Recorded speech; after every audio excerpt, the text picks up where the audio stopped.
On va évacuer tout de suite le sujet de l'arbitrage, si vous le voulez bien. Et puis pareil, donnez-nous votre avis sur l'arbitrage hier, mais que ce soit du côté parisien ou marseillais d'ailleurs. Je crois que oui, Monsieur Bastien est venu hier d'ailleurs au micro de Prime pour justifier notamment sa décision de mettre un rouge direct à Beraldo suite à la légère poussette d'Aubameyang sur Aubameyang, pardon, parce que franchement pour moi c'est scandaleux. On va évacuer le sujet maintenant. Il y a eu plusieurs faits litigieux, on va dire, sur la rencontre d'hier concernant le Paris Saint-Germain. Évidemment, il y a ce carton rouge. Et puis même du côté marseillais, enfin eux aussi on criait à l'injustice pour une soi-disant main dans la surface d'Asensio, main qui était vraiment collée au corps. Hein, donc, bon, c'est ce qu'a dit d'ailleurs l'arbitre directement.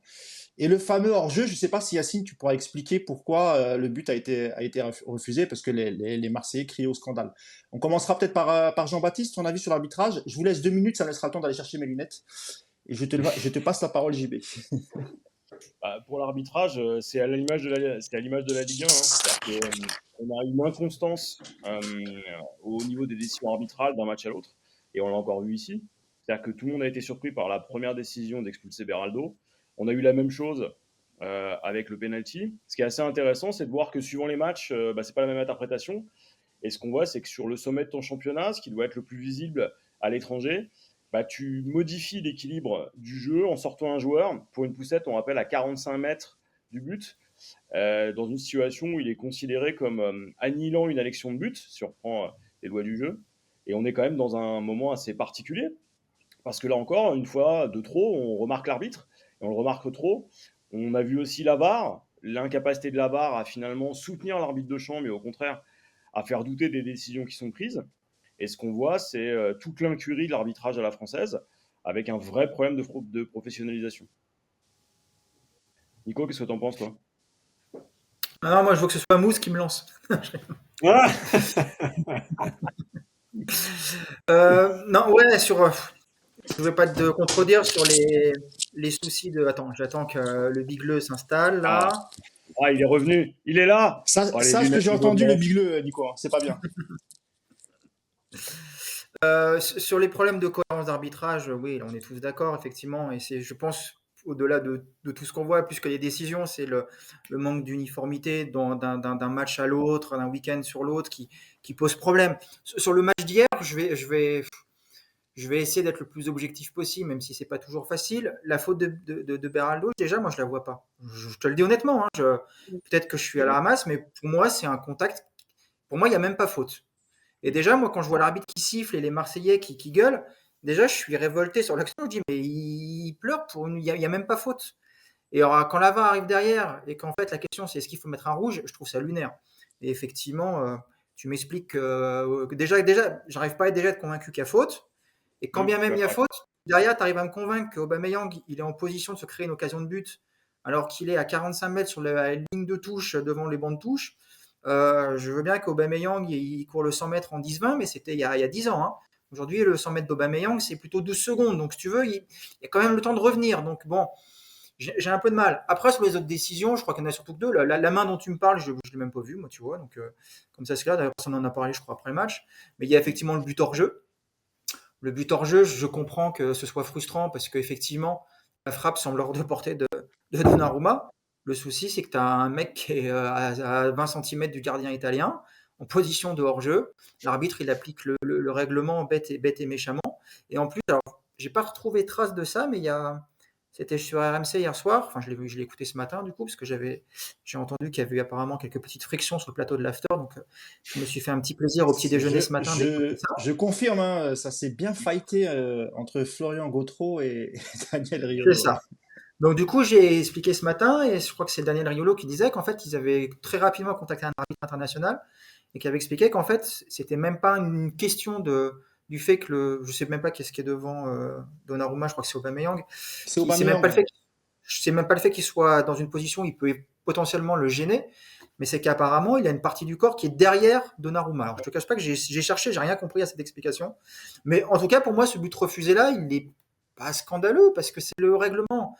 Dans l'esprit, cette règle, elle est con parce que même si effectivement Aubameyang est dans une position illicite, honnêtement, et je suis le premier à le dire, il gêne absolument pas Donnarumma. Mais voilà, c'est le règlement, c'est bête, voilà, c'est comme ça. Après, j'ai aussi vu qu'il gueulait sur la sortie de Donnarumma où il touche la tête de Gigot. Il y en a qui nous parlent Mais il touche d'un d'abord le ballon, hein. mais non, non, il touche, même pas, il touche le ballon, mais honnêtement là-dessus, il n'y a pas faute, il n'y a rien à dire. Donc en fait, il y a finalement, au bout du compte, il y a effectivement ce but hors jeu qui peut prêter à discussion, même si d'après moi, bah, c'est le règlement. Après, je suis Marseillais, je pense qu'hier, je gueule, hein, je suis le premier à le reconnaître. Mm. Et puis après, je vous le dis, la faute de Beraldo, pour moi, il n'existe même pas. Donc je ne vais même pas vous dire pour moi si c'est un carton rouge mérité ou pas. Pour moi, il n'y a même pas faute. Donc voilà, la réponse, elle est aussi simple que ça. D'ailleurs, Yacine, sur l'expulsion de Beraldo, même les consultants et anciens joueurs de l'Olympique de Marseille, il y avait David Van Boyten, Adil Rami, il y avait même Bruno Chéreau aux commentaires. Tous, hein, tous disaient que le carton rouge, il n'avait pas lieu d'être, hein. Honnêtement, ce sont des actions qu'on voit tout le week-end en première ligue. On sait que c'est un championnat physique et les arbitres laissent plutôt jouer en première ligue. Et en plus, c'est un rouge direct, hein, parce qu'il avait déjà eu un jaune, Yacine, hein, Beraldo. Donc on s'est dit, il va mettre un deuxième jaune qui aurait été tout aussi injuste, hein. Mais là, il lui met carrément un rouge direct, Yass. Ben ouais, le problème de la VAR. Alors déjà, la VAR, elle doit appeler les arbitres quand il y a une erreur manifeste. Bon, maintenant, il n'y a plus d'erreur manifeste, elle appelle l'arbitre quand elle a envie. Et c'est la VAR qui arbitre, en fait. Quand elle a décidé, quand il y a une faute qui rentre dans son champ d'action, on a l'impression que comme il leur faut aussi exister, en plus maintenant on les voit, on les filme, tu vois. Moi c'est tout ça qui m'énerve en fait. C'est que, pourquoi on en arrive là? Un, parce que la VAR, elle déresponsabilise les arbitres, parce qu'ils se disent, de toute façon, on va m'appeler. Deux, parce qu'en fait, ils ont tous des égos surdimensionnés, et qu'ils soient à la VAR ou sur le terrain, comme ils sont tous filmés, franchement, qu'est-ce qu'on en a à foutre de savoir qui est l'arbitre VAR? D'accord? Ben non, maintenant, il y a des caméras dans le camion qui nous montrent l'arbitre VAR quand il est en train de discuter, quand il est en train de prendre la décision. Donc, ça devient des stars. Et les mecs, ils sont là, il faut qu'ils existent. Donc, maintenant, ils appellent les arbitres pour des trucs qui ne sont même pas manifestes. Évidemment que il n'y a pas faute. L'histoire de Beraldo, évidemment qu'il n'y a pas faute. Et je vais aller plus loin, c'est que vous pouvez prendre tous les ralentis du monde, d'accord? Chaque contact, vous pouvez siffler faute sur un ralenti. Parce que, en fait, un ralenti, c'est justement décomposer l'image. Et à partir du moment où, à moins qu'on joue avec des robots sans bras, en fait, à chaque fois qu'il y aura un contact, il y aura un mouvement de bras. Puisque, je vais rappeler quelque chose qui n'a rien à voir avec l'arbitrage, mais en termes de football. Pourquoi les joueurs font de la muscu du haut du corps? Parce que justement, pour être solide dans les duels, et vous regarderez très souvent, en fait, on s'aide de son bras. On met son bras en opposition, on essaye de bloquer le joueur avec son bras, etc. Donc, il y aura toujours un mouvement de bras. Donc, si là, il y a faute, bah, en fait, c'est simple, il ne faut plus que les joueurs se touchent. Voilà, faut qu'il y ait 1 mètre entre chaque joueur pour qu'il n'y ait plus faute. Donc, arrêtez vos conneries parce que vous commencez à nous saouler. La VAR, ça commence... Moi, j'ai toujours été contre la VAR, mais ça devient de pire en pire. Sur l'histoire du hors-jeu, comme l'a dit Nico, en fait, il y a une règle. Qu'on trouve la règle débile. On se dise, tant que le joueur ne gêne pas D'ailleurs, Yass, je te coupe la 2 secondes parce vision. que il y a Vas-y. justement quelqu'un sur le chat qui demande est-ce que tu peux vraiment expliquer cette règle dans le détail, bon, rapidement évidemment, mais dans le détail, La pour qu'on règle comprenne du bien. but. Du but Sur le refusé but. de Ouais. l'OM hier. Ouais. En fait, c'est simple. En fait, déjà, le hors-jeu, il est à partir du moment où il n'y a pas. Alors, je rappelle que ce n'est pas le gardien. C'est à partir du moment où il n'y a pas 2 joueurs en position défensive entre l'attaquant et le ballon. Donc, que ce soit un gardien ou 2 défenseurs, en fait, si Donnarumma avait décidé de sortir au point de pénalty et qu'il y avait, enfin, pas Beraldo, parce qu'il était sorti, mais Hernandez et Danilo derrière, en fait, la règle, c'est 2 joueurs. Donc, ça, c'est la première chose. Il n'y a pas 2 joueurs. La deuxième chose, c'est qu'il est dans le champ d'action du gardien. D'accord? Après qu'il le gêne, qu'on dise ah mais le ballon il va à droite, Donnarumma il est à gauche, le joueur il est un peu sur sa gauche. En fait, on s'en fout.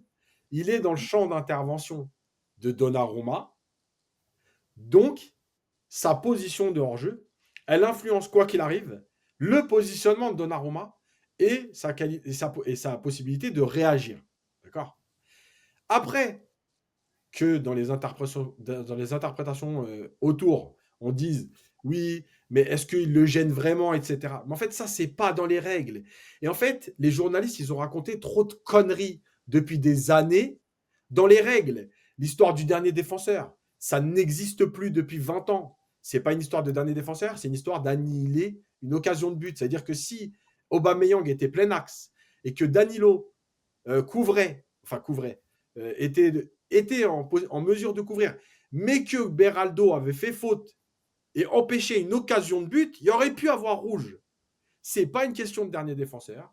C'est comme quand il y a des fautes, des fois le penalty, et qui vous montre 25 ralentis et qu'on vous dit ah, il a touché le ballon. Ça n'existe pas. Si tu touches le ballon et que tu découpes le joueur, il y a faute. C'est tout. Arrêtez d'inventer des conneries à longueur de temps. Donc là, c'est pareil sur leur jeu. En fait, c'est la règle de il ne gêne pas Donnarumma, le ballon est à droite, lui il va à gauche. Ça n'existe pas. Voilà. Yacine, une Alors petite après, on peut question. trouver ça débile, mais ça n'existe pas. Le fait que je crois que c'est Hernandez qui met. C'est un but contre son camp quand même. C'est Ouais, il a Hernandez dévié. qui touche le ballon dernier. Ça n'a pas Ouais. d'incidence, ça. Non, parce que le joueur, il est derrière, en fait. Et Il a en fait, frappe il remet pas en jeu. Il remet pas en jeu. Tu vois ce que je veux dire? Donc, Ouais, bien sûr, bien sûr. bref, en fait, il faut que les journalistes arrêtent de raconter des conneries, en fait, d'inventer des règles. Voilà, je redis sur les pénaltys, arrêtez de croire l'histoire de il touche le ballon avant, il effleure. Tu te rappelles, des fois, on voyait des ralentis pendant 3 minutes et les mecs, ils essayaient de voir si le ballon était changé de trajectoire pour dire il a touché le ballon. Ça n'existe pas. Voilà. Si tu tacles et t'arraches tout, il y a pénalty. Tu touches le ballon ou pas le ballon, ça n'existe pas. C'est des conneries. Bref, donc voilà. Et l'arbitrage, je vais finir là-dessus. L'arbitrage, il a été comme d'habitude nul, mais nul. Voilà, des deux côtés, il n'y a pas de plus, moins ou quoi que ce soit. Il a été nul. Voilà. Paris, ils prennent 4 cartons, ils font 4 fautes et demie. Les autres, ils prennent pas de carton. Il y a les buts, on ne sait pas trop. Il y a des fautes qui sont sifflées, on comprend rien. Il y a des fois des avantages. Franchement, c'est insupportable.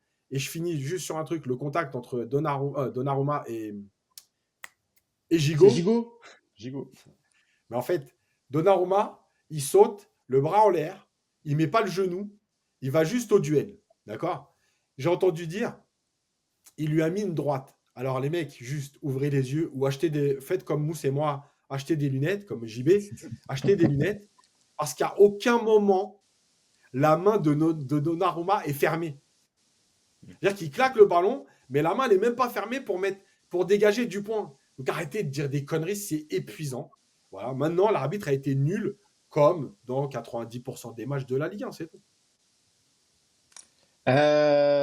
Oui, d'ailleurs, il a été noté 19 sur 20, Bastien. C'est incroyable. Je crois que c'est le compte Twitter de la Ligue 1, URIT, il me semble. J'aurais tellement aimé Juste, avoir des profs comme ça à l'époque. Ah oui. Deux réactions par rapport à la VAR, justement. Une qui est plutôt pour, une qui est plutôt contre. Il y a Max qui nous dit, par contre, on ne peut pas être sérieusement contre le VAR quand on revoit les matchs d'avant avec toutes les injustices. Ça s'est quand même beaucoup calmé aujourd'hui, même si tout n'est pas parfait. Et ensuite, on a Sacha qui nous dit, le ou la VAR, c'est pas une mauvaise idée, mais après, en France, c'est n'importe quoi la manière dont ils l'utilisent, parce qu'ils n'ont aucune appréciation. D'ailleurs, il me semble, je ne sais pas ce que vous en pensez, si vous l'avez entendu, mais il me semble que le patron technique de l'arbitrage s'est exprimé il y a quelques semaines sur la VAR et avait dit qu'il encourageait les arbitres de terrain à d'abord prendre une décision, à être eux-mêmes les juges avant de demander, parce qu'a priori, systématiquement, tu l'as dit, Yacine, on a l'impression que c'est plutôt l'arbitre qui sollicite la VAR. Mais tu sais, le problème, Mousse, après je laisse parler, mais le problème, c'est qu'à partir du moment où ils sont appelés par la VAR, à part Turpin, parce que c'est le Nord et que tu n'en as rien à foutre. Alors lui, il fait des erreurs, mais lui, il veut même pas aller voir la VAR. En fait, je crois qu'il n'a pas compris Turpin le principe du VAR, en fait, c'est pour ça.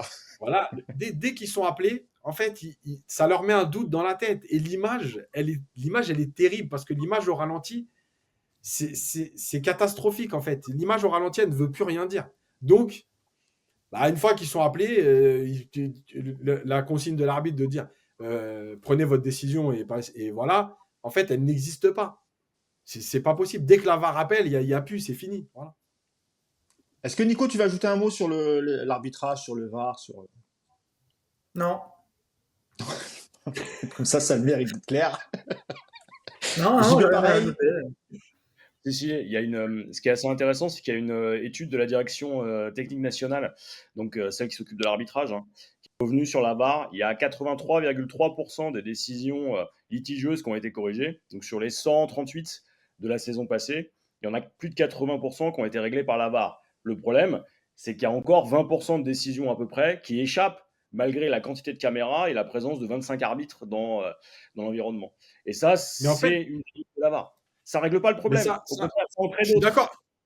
Je suis Voilà. d'accord, JB, mais en fait, le 80%, il veut rien dire. Après, on passe à autre chose que l'arbitrage, voilà. Mais le 80%, il veut rien dire parce qu'en fait, déjà d'une, on ne sait pas si l'arbitre n'aurait pas sifflé puisqu'il n'y avait pas la VAR. Il fallait qu'il prenne sa décision lui-même. Et la deuxième chose, c'est qu'en fait, eux, ils appellent ça corriger. Mais moi, j'appelle pas ça corriger parce qu'à la vidéo, il y a des choses qu'on a estimées être des fautes qui ne sont pas des fautes. Donc moi aussi, je peux inventer des chiffres et dire on a corrigé 89%. Enfin, pour moi, c'est une énorme connerie. Mais bref, de toute façon, vas-y, on va passer à autre chose. Parce que On on va va parler passer, d'arbitrage on va pendant passer 3 heures, on en parle pas effectivement. d'habitude, mais là, c'est obligé. Oui, On oui, pourra c'était faire une important émission de faire spéciale un là-dessus. petit point. On pourra faire une Aussi, émission spéciale. on peut, ouais. Mais c'était important de faire un petit point, comme ça on se débarrasse de ça. Et